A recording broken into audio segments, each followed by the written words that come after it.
Bonjour à tous les petits corbeaux.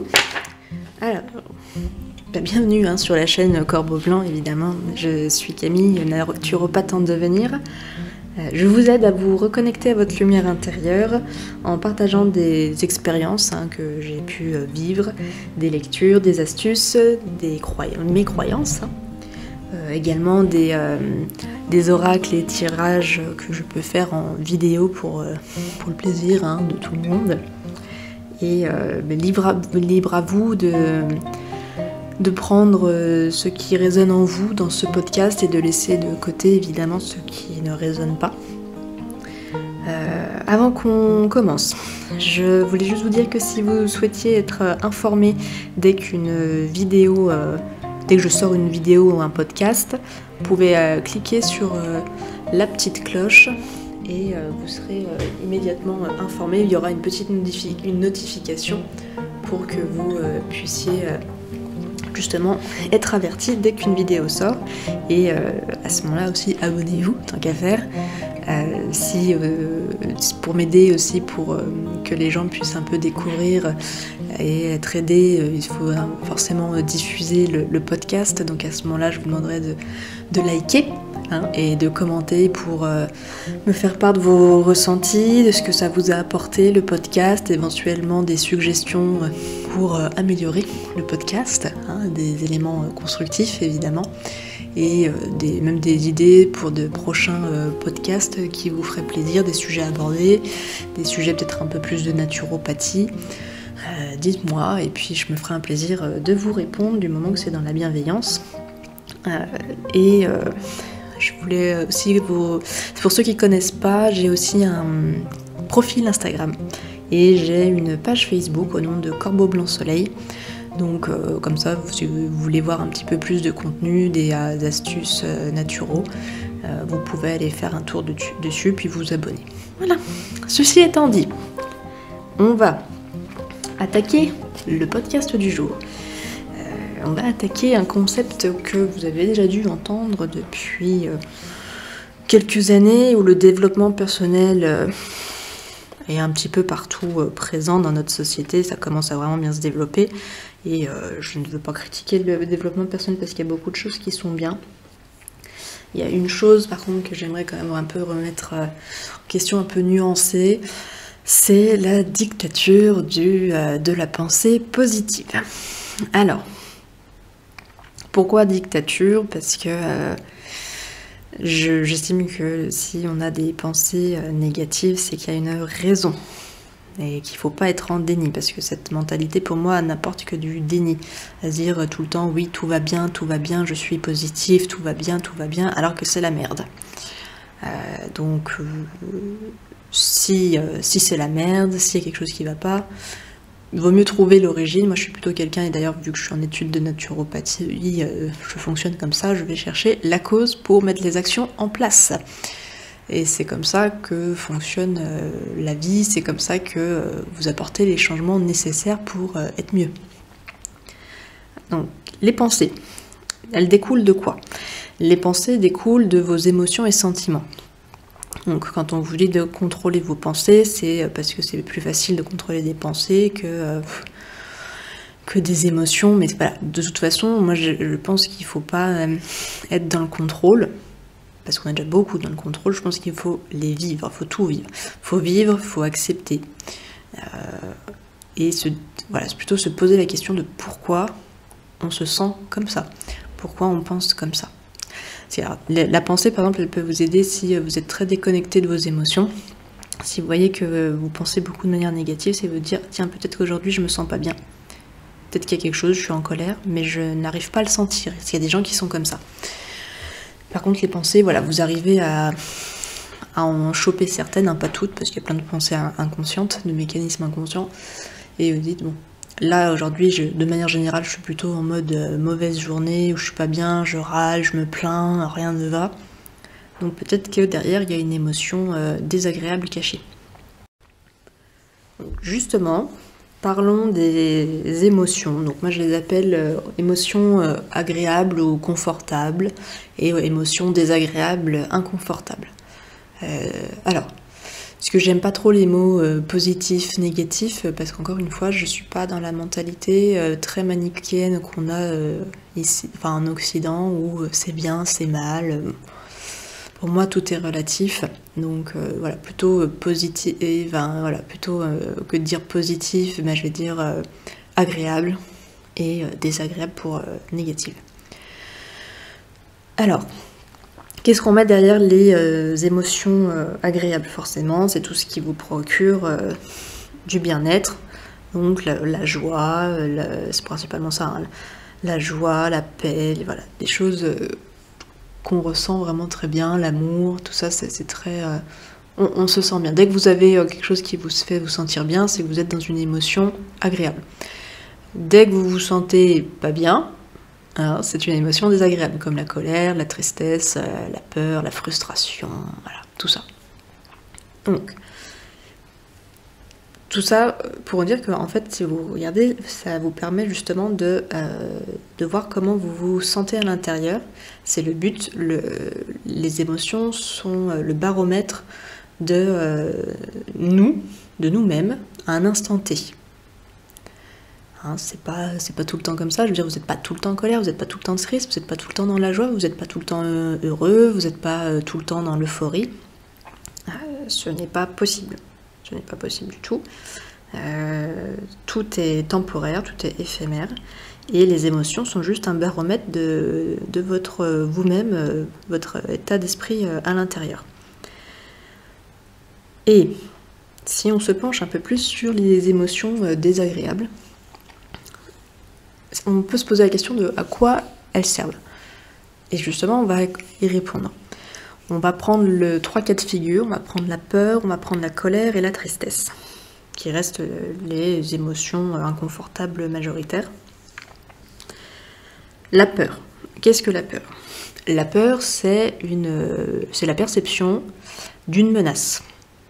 Et dans la nature, si par exemple la menace, vous étiez une gazelle et qu'il y a un tigre qui veut vous manger, et c'est la peur qui vous permet de vous mettre en sécurité. Et c'est bien ce que je viens de dire, c'est de vous mettre en sécurité. Donc le but de la peur est de vous mettre en sécurité, de vous faire réagir pour éviter le danger. Donc la peur qui vous met dans un état pas possible parce que vous percevez une menace a pour but de vous rassurer. Parce que vous mettez en place une action qui vous met hors de danger et qui vous fait sentir en sécurité. Voilà le but de la peur. Comme quoi, vous voyez, on part de quelque chose entre guillemets de négatif pour arriver vers quelque chose de positif. Mais pour ça, il faut mettre en place une action. Pour la colère. Qu'est-ce que la colère? La colère, c'est le signe que vous avez franchi la limite sur une ou plusieurs de vos valeurs. Donc là déjà ça veut dire qu'il faut que vous connaissiez vos valeurs. Et pour ça, vous pouvez prendre un stylo, un papier et faire le point sur les valeurs qui sont importantes pour vous. Donc les valeurs, vous avez l'amour, la bienveillance, la conciliance, la tempérance, vous avez l'altruisme, vous avez la gratitude, vous en avez plein comme ça. L'amour, je crois que je l'ai déjà dit. La liberté, par exemple, est une valeur. L'authenticité, l'humilité, la spiritualité est une valeur également. Donc à vous de faire le point sur vos propres valeurs. Ça veut dire que vous devez vous connaître.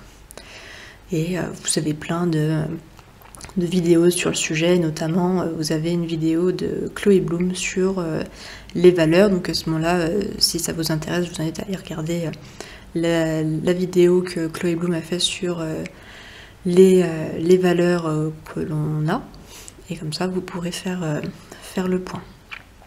Et quand vous avez une de vos valeurs qui a été transgressée, ça vous met en pétard. D'où la crise de colère. Alors j'ai la crise pour ceux qui vont l'exprimer de manière très verbale, non verbale, mais en tout cas on la voit, on peut pas la louper, hein, les sanguins, et la colère froide, refoulée, qui est non exprimée, qui fait tout autant de dégâts, hein, parce que comme on dit en naturopathie, par exemple la colère est liée au foie, et ça c'est la médecine chinoise qui l'enseigne, la médecine traditionnelle chinoise. Trop de colère tue le foie, pas assez de colère tue le foie. En fait, on est toujours sur la notion d'équilibre. Cela veut dire que si vous vous mettez trop en colère, vous l'exprimez trop, c'est mauvais pour votre foie aura des répercussions. Si vous êtes en colère mais que vous ne l'exprimez pas, pareil, il y aura des répercussions sur votre foie. De toute façon, on le dit, vous avez déjà dû, je pense, entendre cette phrase, tout ce qui ne s'exprime pas s'imprime. Ce qui veut dire que si vous n'exprimez pas votre émotion du moment, de quelque manière qu'elle soit, ça va s'impacter sur votre corps. Donc c'est par exemple pour ça que des personnes qui refoulent des colères vont avoir des problèmes de foie. Les personnes qui vont avoir de la tristesse non exprimée peuvent avoir des problèmes au rein. La peur, ça va être sur la rate. Donc, et puis il y a plein d'autres choses. Moi, par exemple, j'ai de l'arthrose au niveau entre les omoplates et une mâchoire qui se contracte très très fort. C'est preuve de rigidité. Voilà. Donc rigidité envers moi-même, et après c'est en fonction du dos, mais on va pas faire un étalage de la médecine traditionnelle chinoise, même si ça pourrait vous intéresser. À ce moment-là, vous me le direz en commentaire. Mais tout ça pour vous dire que il faut l'exprimer à bon escient, votre colère, et comprendre pourquoi, surtout, elle est là pour ne plus vous mettre en colère. Il faut vous poser la question de qu'est-ce qui déclenche en vous cette colère. Pourquoi vous êtes en colère? C'est à quoi elle sert, la colère? La colère, elle sert à réparer le principe, la valeur qui a été malmenée.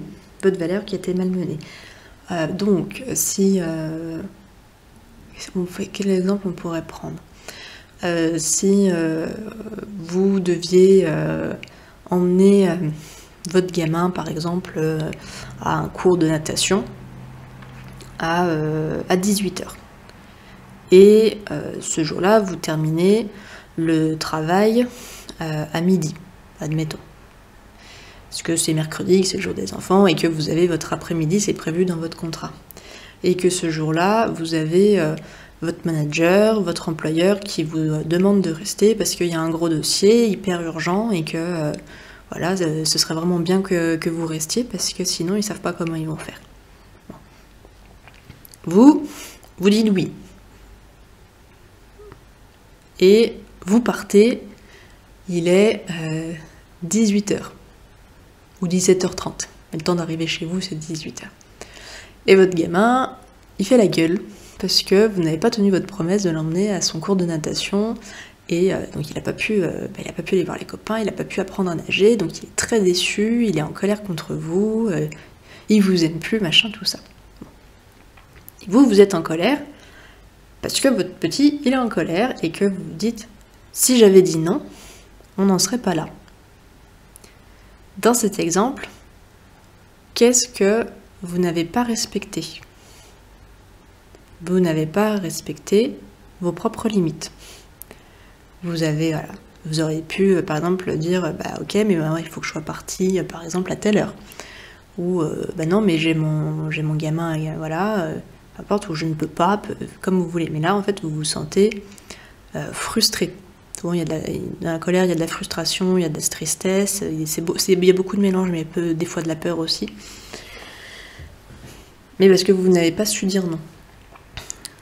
Des fois, on est en colère parce que dans un couple, par exemple, qu'est-ce qu'on pourrait dire? Vous êtes une personne plutôt spirituelle et que vous voudriez, vous êtes en train de faire vous faites votre petite tambouille liée à votre propre spiritualité, et puis votre compagnon vous fait une remarque en critiquant votre spiritualité.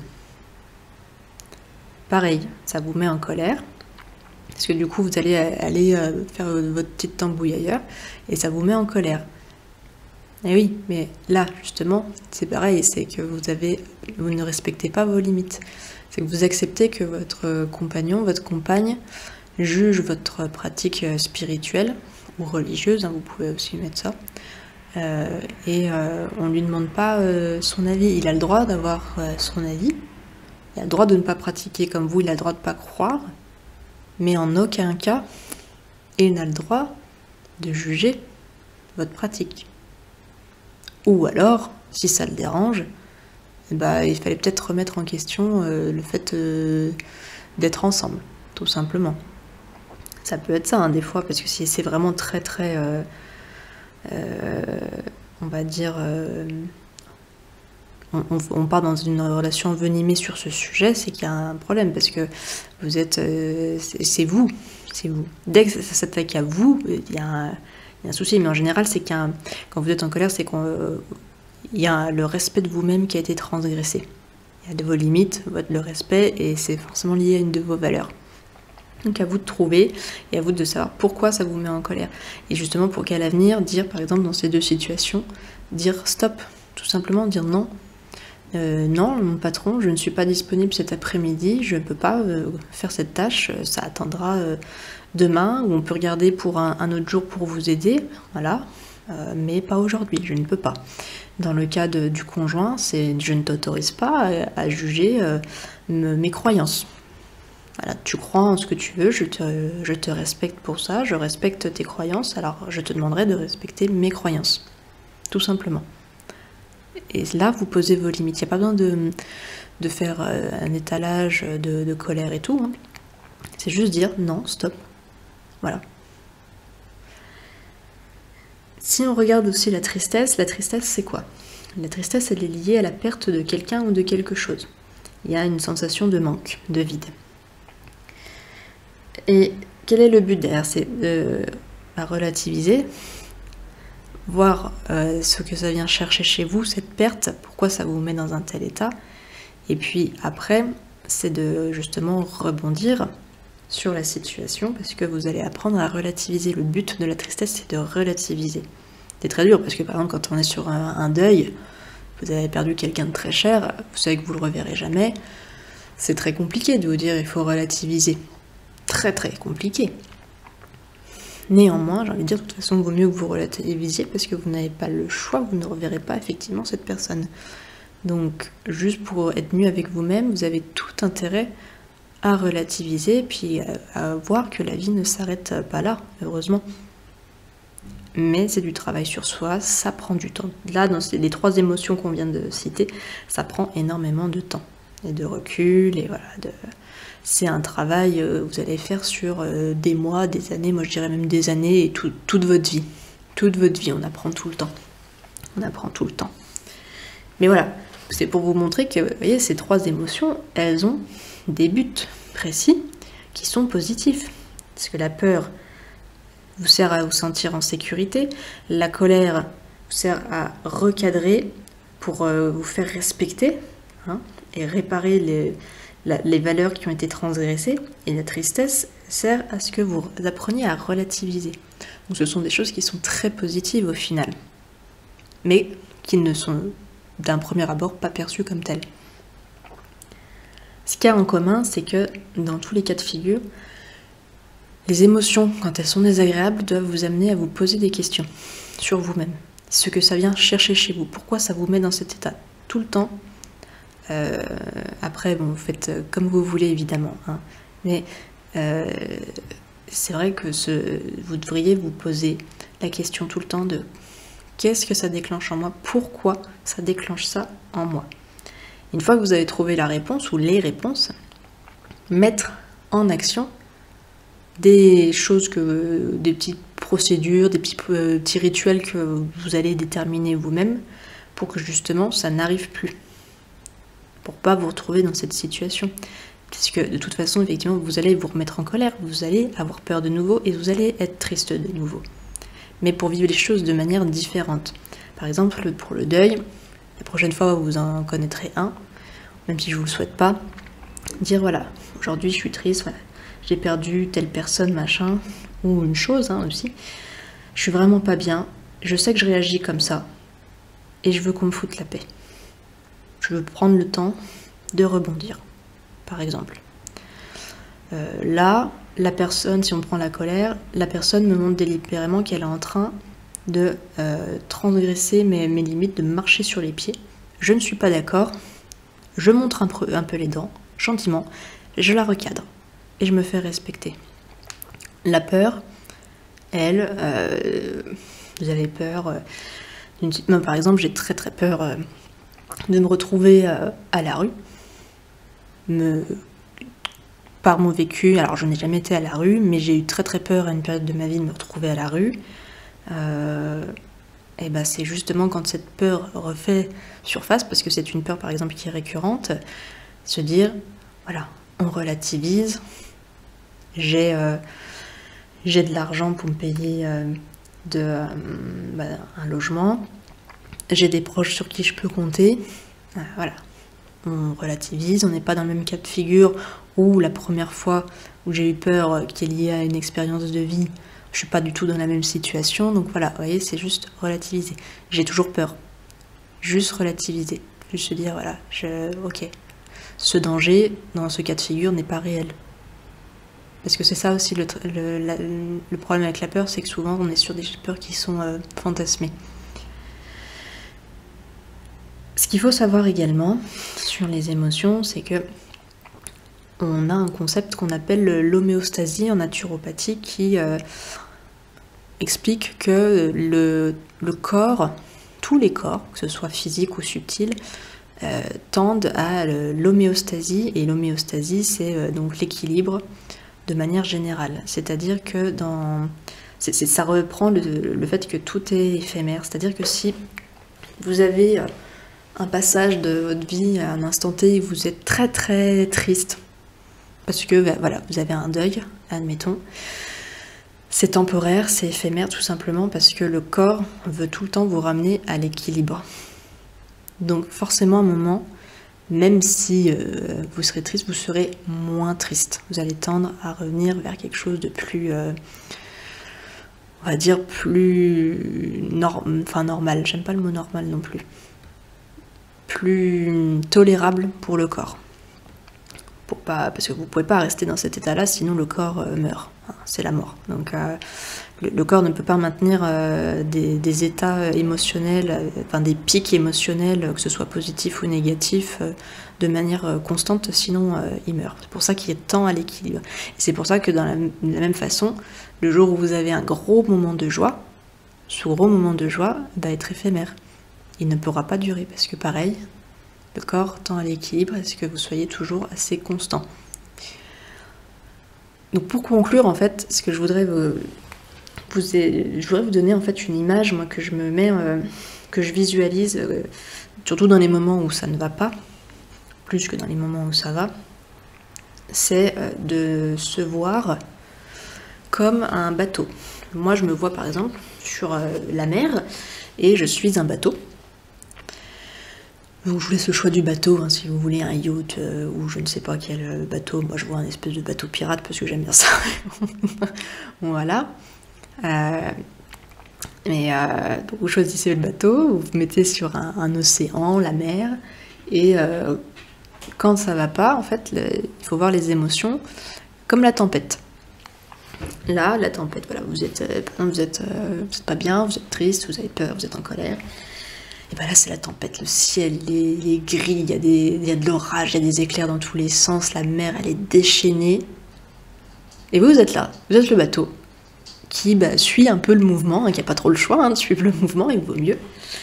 Et justement, suivez le mouvement, prenez conscience que voilà, les émotions, là c'est la tempête, elle est là. Voilà, l'émotion en question, elle est là.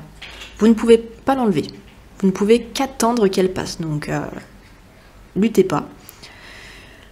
La seule chose qu'il faut faire, c'est se dire que c'est une émotion, que vous n'êtes pas l'émotion. Actuellement, par exemple, vous êtes en colère, mais vous n'êtes pas la colère. Parce que si vous commencez à penser comme ça, vous faites des trous dans la coque du bateau, et là, vous risquez de couler.